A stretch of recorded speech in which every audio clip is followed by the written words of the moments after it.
వీళ్ళెవ్వరు పైసలు పెట్టి గెలవలే.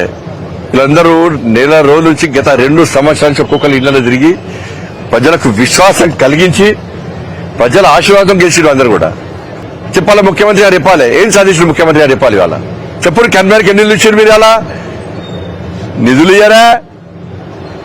ప్రజలు మీరు ఆశీర్వాదం గెలిచిన అడ్డుకుంటారా? మీరు కలవలేదు, మాకు సంబంధం లేదని చెప్పండి, నేను ప్రూవ్ చేస్తాను. కానీ తెలంగాణ రాష్ట్రంలో ప్రత్యామ్నాయం భారతీయ జనతా పార్టీ.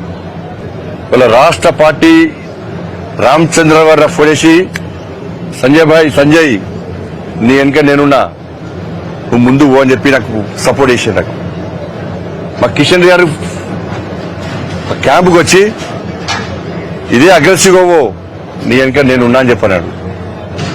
డాక్టర్ లక్ష్మణ్ గారు ఫోన్ చేసి దూకుడు వెంచుడు, నీ వెనక రాష్ట్ర పార్టీ ఉందని చెప్పన్నారు.